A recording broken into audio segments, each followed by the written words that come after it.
What's up YouTube? How are you doing today? Shauna D, your Techno Dad here, and in today's video we're going to be checking out the Klipsch RF-7 III and the matching center channel, the RC-64 III. And we're going to get into it right after the jump.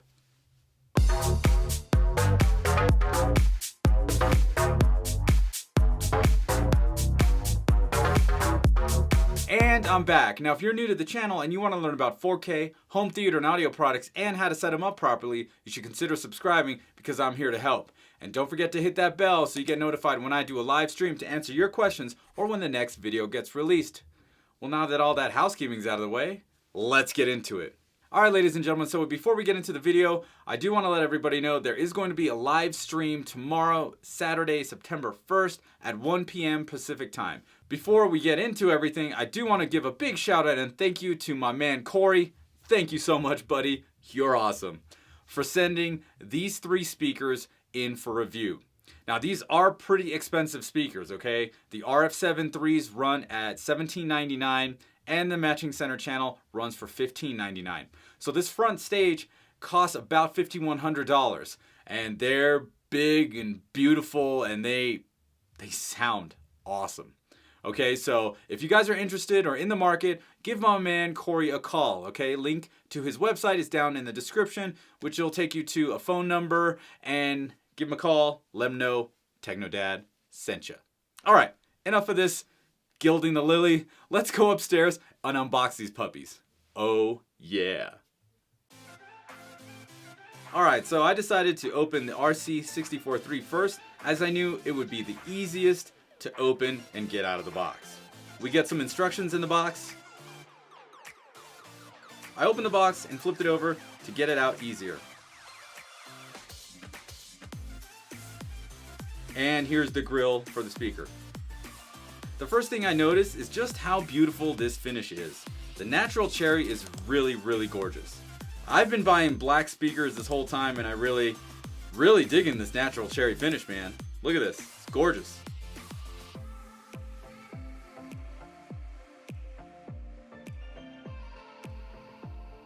On the front, we have four 6.5-inch cerametallic cone woofers. And in the center, we have a 6.5-inch 90x90 Tractrix horn loaded with a 1 3/4-inch titanium compression driver. The RC-64 III has a frequency response of 57 Hz up to 24,000. This center channel can handle 200 watts continuous and 800 watts peak. Wow, that's a lot. The crossover between the outside woofer and the inside woofer are set to 1000 Hz, while the crossover between the inside woofer and the horn-loaded tweeter is set to 1400 Hz. The RC-64 III has a sensitivity of 99 decibels, which means this is really easy to drive to reference levels. On the back we have dual binding posts, so this center channel can be bi-amped or bi-wired for those that want to do so. Comparing this to the RP-280F, the first thing I noticed, other than the size and of course the beautiful like real wood veneer, is the sealed enclosure of the RC-64 III, whereas the RP-280F is a ported design. The RC-64 III is about 4 inches wider, 2 inches taller, and just over ½ an inch larger in depth than the RP-280F. So it is quite a bit wider and taller. So I was afraid it would not fit into my TV stand, but I was pleasantly surprised that it did. Alright, now let's get these RF-7 IIIs out of the box. So I opened them up and flipped it over as indicated on the box. In the box we get instructions and the grill, just like the center channel. Oh my goodness. This finish is gorgeous. Look at this. This is awesome. Now I flipped this upside down to put on the bottom plate. It comes with a base plate and 4 screws to secure the base to the speaker and then 4 spikes to screw into the base.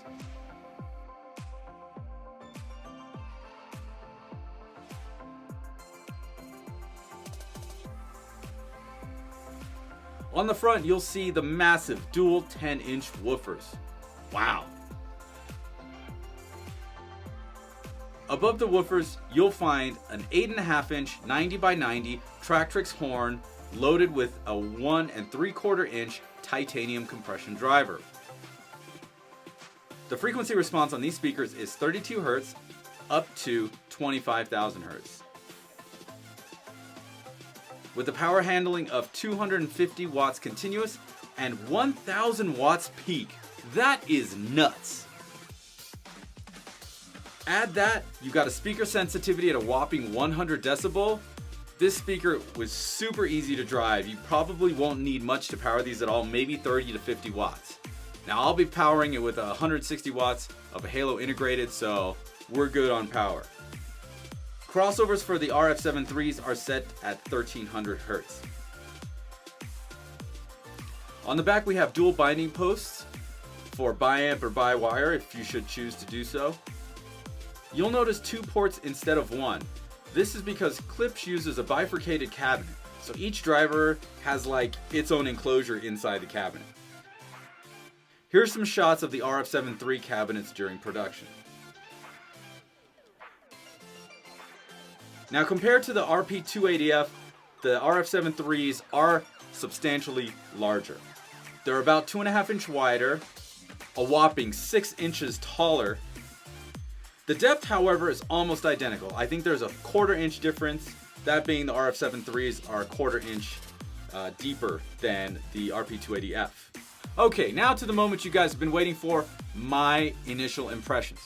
So, it's story time, guys. Today's Thursday, but you'll be watching this on Friday. So Monday, I shot all the video, unboxed them, and I had to just leave them because I had to go DJ, and I got back 12:30 a.m., so technically Tuesday, but still Monday night, and I was like, oh, my wife is awake, let's plug these guys in and see what's up.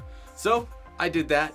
I gotta tell you, we ended up blasting music till 3 in the morning, and I'm really curious to wonder what the renters next door were thinking, because it was loud AF. You know what I mean? Like it was loud.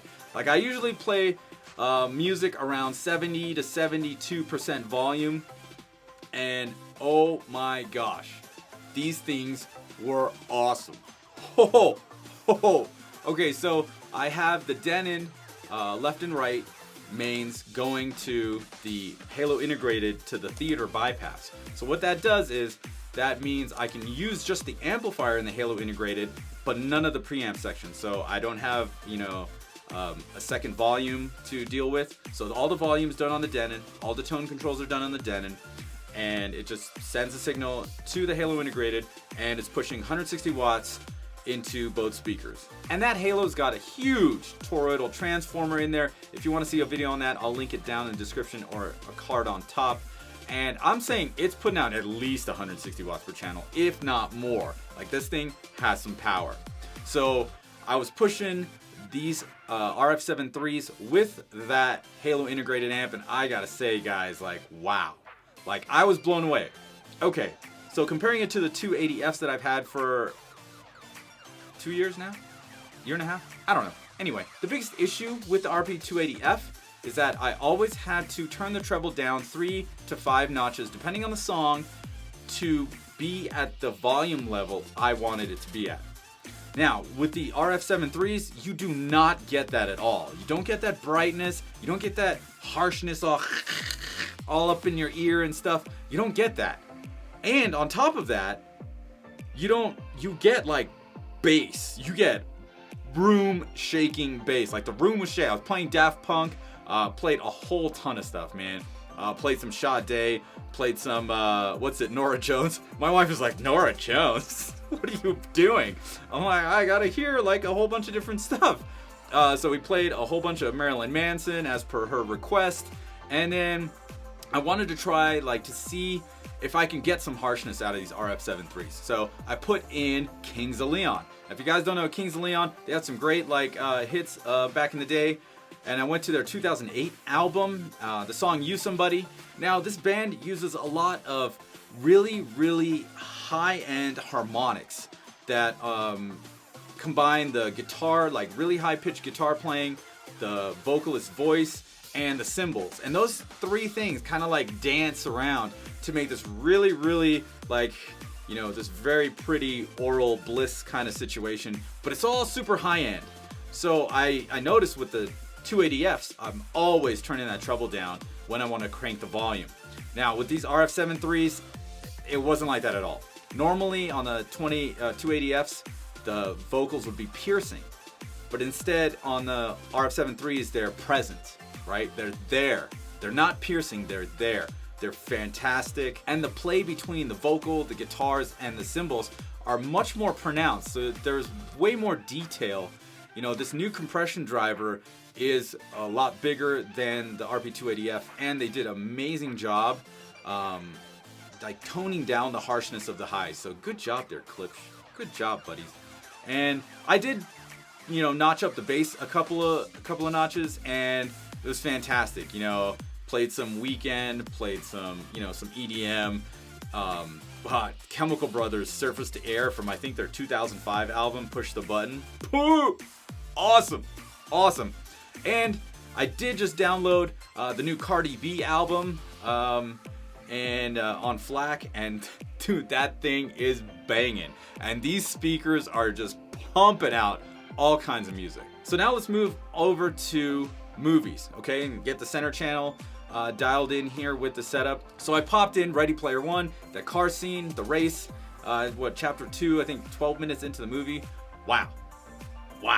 Like every time, like I don't think you need a subwoofer. Let's just talk it out. If you're in the market and you want to spend about $5,000 on a 5.1 setup, you might want to just hold off on that and check out this front stage for about $5,000, a little bit more, because you actually won't really miss a subwoofer that much. You got 4 10s. You got 4 10-inch woofers already there. It's like a built-in sub. Like every time the T-Rex would stomp or King Kong would like break some stuff like the road and everything, like it was shaking the crap out of the house. And I was just blown away. There's no subwoofer. There's no subwoofer. I'm like, there, you don't need a sub. That's what was going through my mind. You do not need a subwoofer. I mean, of course, you guys are gonna be like, no, dude, you totally need a sub. And yes, of course, I'm gonna, you know, get a subwoofer going here in a second.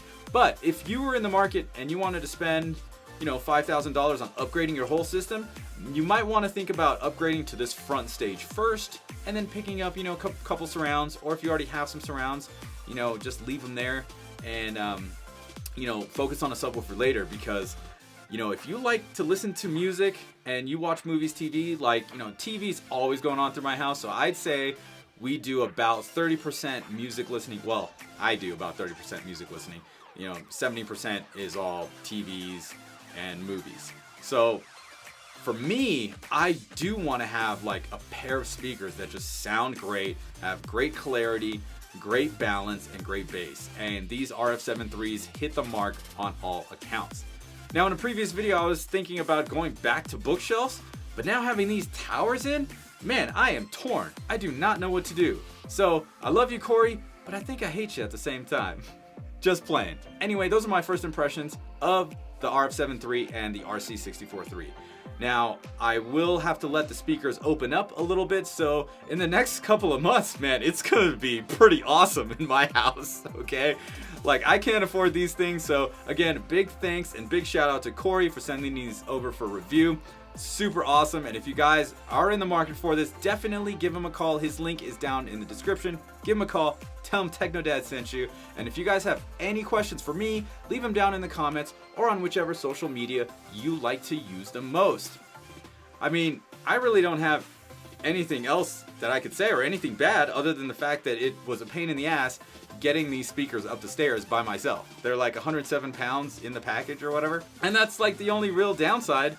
The other downside is that I think I want to buy a new power amp to push like 200 or 250 watts into these things, because man, you know, they can do really well with low amounts of power because they're super efficient.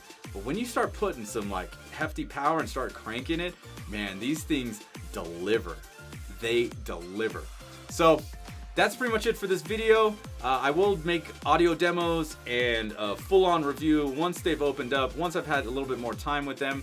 So definitely stay tuned for that. All right, that's pretty much it for this video. If you liked it, go ahead and smash that like button, and don't forget to subscribe to my channel using the button in the middle of your screen. Once again, my name is Chana D. I'm your Techno Dad, and I'll see you next time.